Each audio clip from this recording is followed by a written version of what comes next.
que dice que el flujo es acíclico, ¿no? Entonces quiere decir que no van a encontrar un ciclo en el que aparezca flujo. Entonces, ¿qué quiere decir? Que si ustedes empiezan de aquí para acá una búsqueda, siguiendo una búsqueda que solamente atraviese aristas con flujo, ¿no? Y hacen otra para acá igual, ¿qué va a pasar? Digamos que aquí en el sentido, hacia acá en el sentido inverso del flujo y acá en el sentido del flujo. ¿Qué garantiza o qué garantía tienen si es que los flujos son acíclicos? Exactamente, ese es el punto. O sea, si yo agarro aquí y hago una búsqueda de dirección inversa del flujo, como esto es acíclico, siempre voy a llegar y para acá siempre voy a llegar. Entonces ya no necesito arreglar o moverle todo, ya sé hacia dónde puedo corregir el flujo, ¿no? Ahora la pregunta, otra pregunta que surge es, ¿su flujo máximo se redujo en cuánto? En 1 a fuerza se tiene que reducir, ¿no? O sea, esa es, digamos, la pregunta que queda abierta. Mecánicamente es muy fácil, ¿no? O sea, porque no nos cuesta nada echar otro, bueno, digamos, una búsqueda para acá, eso de M más N, una búsqueda para allá, eso de M más N, y ya arreglamos el flujo, ¿no? Pero entonces no nos cuesta nada lanzar otro camino de aumento, ¿no? Para ver si es que el flujo máximo se mantiene. Entonces, o sea, digamos que desde el punto de vista práctico no hay problema, ¿no? Nada más nos cuesta 1 M más N ver si todavía el flujo puede seguir teniendo el mismo valor. Pero valdría la pena que ustedes le pensaran si es que es necesario. Sí, medio muy explico, pues estamos todos ahí.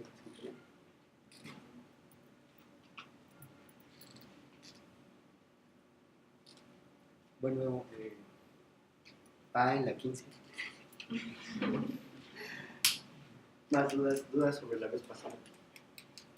Bueno, el concepto más importante de la vez pasada es el de reducción polinomial, ¿no? O sea, lo que hemos estado haciendo es relacionar problemas, no algoritmos. O sea, hemos estado hablando ahora de problemas y no algoritmos. Sí es claro para todos, ¿no? O sea, ¿cuál es la diferencia entre un problema y un algoritmo? Son problemas de especificación genérica de lo que tenemos que resolver y luego ya podemos nosotros diseñar diferentes algoritmos para dar su solución. Y entonces lo que hemos es relacionado problemas, ahora sí en base a algoritmos, o sea, en base a cuál es la diferencia en complejidad relativa entre uno y otro. Y hemos dicho, esa complejidad relativa es en términos de un número polinomial de llamadas a un algoritmo que resuelva un problema para resolver el otro, ¿no? Y es la noción que establecimos de reducción polinomial, ¿no? La delimitamos de esta manera. Y luego lo que hicimos fue ejercitarnos en 3 reducciones. Y entonces, ¿qué es lo importante para demostrar que un problema A se reduce a un problema B? ¿Qué es lo importante? ¿Cómo es la estructura de la demostración? ¿Qué tenemos que hacer?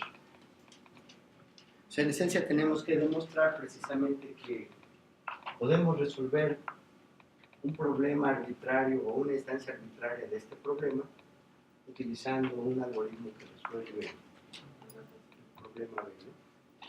Y entonces, como lo hemos puesto también, digamos, para hacerlo un poco más, tal vez hasta más abstracto, bueno, más abstracto, más bien, como que más práctico a lo que conocemos, es que hemos dicho, bueno, suponemos que tenemos un hardware que sabe hacer B. Entonces, ese hardware que sabe hacer B solamente recibe instancias de ¿quién? Del problema B, ¿no? Solamente sabe resolver instancias del problema B. Entonces, nuestra reducción consistía en a una instancia A de aquí, transformarla a una instancia de B, pero lo más importante es que tenemos que demostrar es que esta es una instancia de sí, sí, solo sí que cuando yo a esta, digamos, voy a poner, no sé, una fórmula, una función que me redujo a mi instancia en diametría B, él me dice que sí, sí, solo sí, él me dice que sí también, ¿no? Entonces digamos que la parte importante es esta demostración, o sea, es este sí, solo sí. Y entonces, ¿cómo le hacemos? Bueno, suponemos que este sí, luego dada nuestra transformación, tenemos que concluir que este siempre tiene que decir que sí, y viceversa, ¿no? Si este dijo que sí, dada nuestra transformación, tenemos que decir que esta debe ser una instancia de sí. Y bueno, recordemos, ¿a qué se refiere eso de que es una instancia de sí?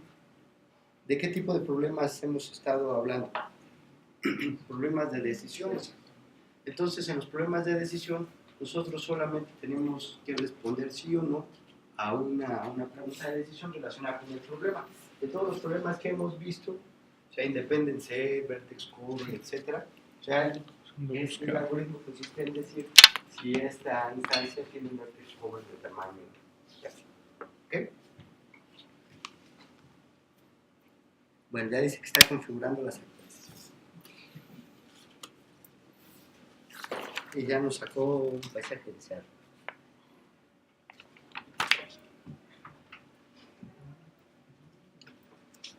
Bueno, entonces, lo que vamos a hacer ahora es ver o establecer los conceptos de 3 clases de problemas, y si tenemos suerte vamos a hablar de al menos otras 2 más. Suerte con respecto al tiempo.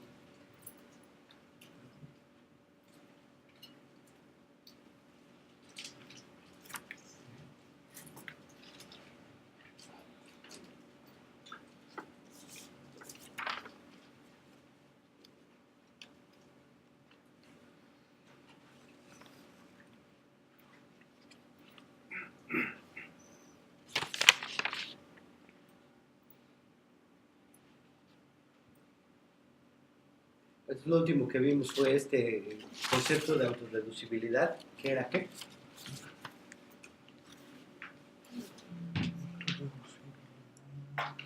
Que era que hay muchos problemas. Bueno, entonces también ya hablamos de que está la variante de búsqueda y la variante de decisión de los problemas, ¿no? O sea, en la variante de decisión es lo que hemos dicho, o sea, no solamente tenemos que responder un sí o no, si hay un independent set, un vertex cover, etc. Y la variable de búsqueda nos pide uno en concreto, típicamente el que optimice el problema. O sea, por ejemplo, en el caso de vertex cover queremos un conjunto que sea ¿qué? Mínimo, ¿no? Independent set que sea máximo, etc. Entonces vimos que es muy común poder reducir el problema de búsqueda al problema de ¿qué? Al problema de decisión. O sea, que si tenemos una máquina que puede resolver el problema de decisión, podemos en base a eso y a un número polinomial de llamadas a esa máquina resolver el problema de búsqueda. Pues entonces vamos tras de la definición formal de PNP. Bueno, entonces, como platicamos la vez pasada, esta parte de la teoría de complejidad y tratabilidad surge en términos de formalismo de la máquina de Turing. Entonces, nosotros lo que vamos a hacer ahora es ver a todos los problemas que hemos estado analizando como lenguajes. Y entonces un algoritmo que resuelve el problema es un algoritmo que acepta el lenguaje, ¿sí? Entonces, por ejemplo, nosotros un problema lo vamos a definir en base a un conjunto de cadenas que componen a ese lenguaje. Entonces, una instancia va a ser una cadena particular, S es una instancia de ese conjunto de cadenas, y vamos a decir que un algoritmo A resuelve el problema X, denotándolo de esta manera. Si él nos dice que sí, sí y solo sí, ese pertenece a mi instancia de cadenas que define el problema de decisión. Como ya lo hemos visto, X puede ser, por ejemplo, independent set. Entonces, ¿qué estaría ahí en el conjunto independent set? En el conjunto de cadenas independent set. Cualquier codificación de un grafo y de un valor K, tal que ese grafo tenga un independent set de tamaño K. Ajá. Entonces ese es el lenguaje independent set. Ahora entonces este algoritmo A, si se fijan, nosotros lo podemos ver como es un algoritmo que acepta ese lenguaje. O sea, nosotros le metemos cadenas y él solamente nos dice que sí, si es que qué. Si es que el lenguaje, que esa cadena pertenece al lenguaje. Amarrándolo con nosotros, o sea, que entonces es nada más lo mismo que hemos estado viendo antes, o sea, estamos definiendo a todos los grafos que tienen un dependencia de tamaño K como un lenguaje. No es algo que podamos hablar nada, pero son todas las cadenas que definen a ese lenguaje.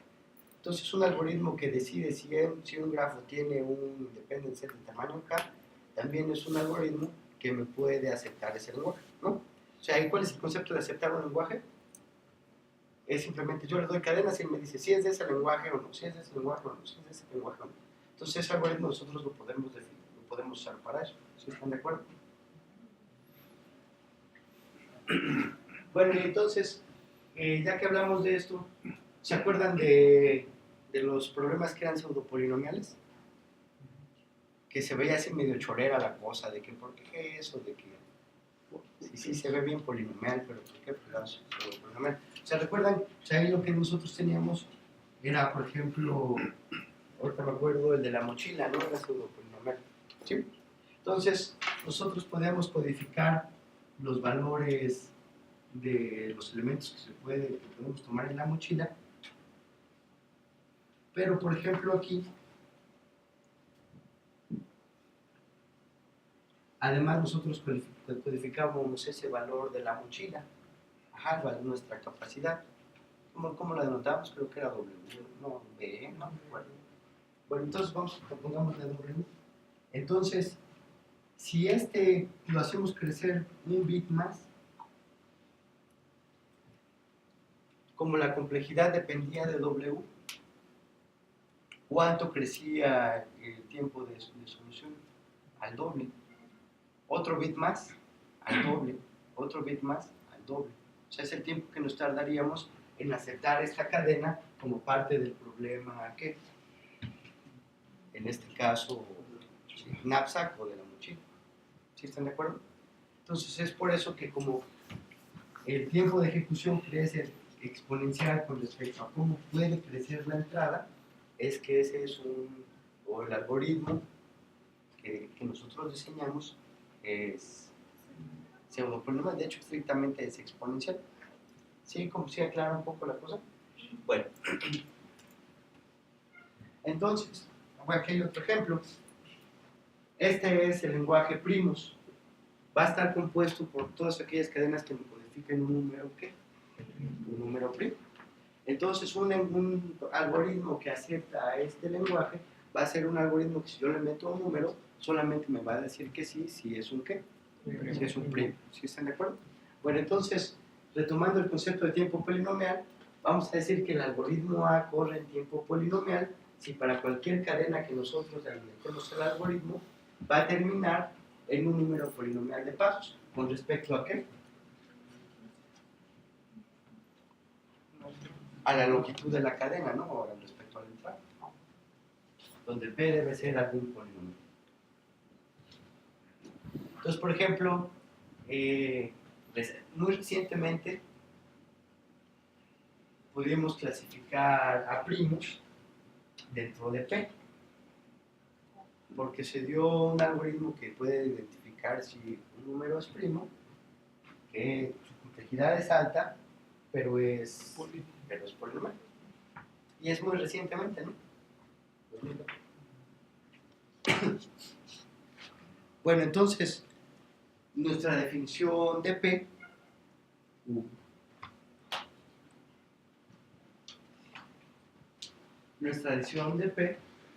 va a ser todos aquellos problemas, nuestra definición de P va a ser todos aquellos problemas, está compuesta, la clase de problemas, que está compuesta por aquellos problemas para los cuales se conoce un algoritmo que lo decide en tiempo polinomial. ¿Okay? O sea, de hecho, todos los que hemos podido resolver están en la clase P. ¿Sí? Entonces, por ejemplo, multiplicar, decidir si dos números son, bueno, ¿cómo sería el problema de decisión multiplicar?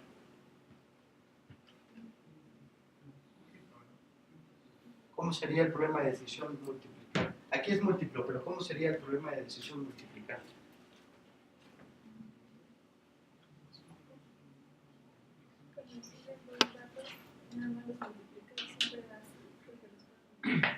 Podría ser, pero ahora casi que él nada más diga sí, pues eso es correcto, pero también podría ser que recibe 3 datos y dice sí, cuando, qué.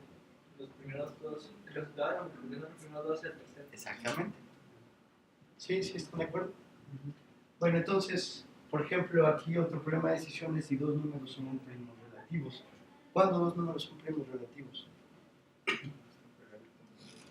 ¿Mande? ¿Qué? No hay. Cuando son consecutivos. ¿Cuándo son qué? Consecutivos. No.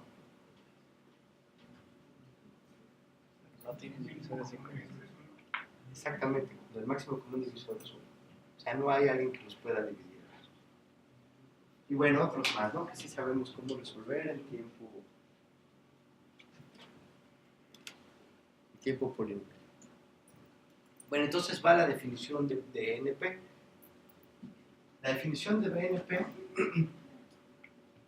bueno, ¿alguien sabe de qué es NP? ¿De qué es la N? No. ¿Qué les dijeron en su curso de teoría de computación? No, un polinomial.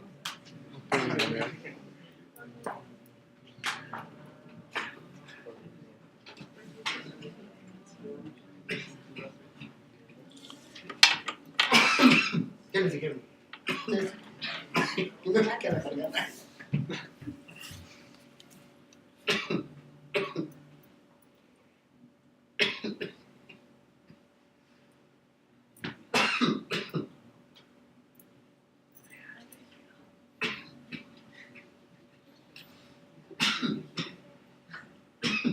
Déjame subo por la pastilla.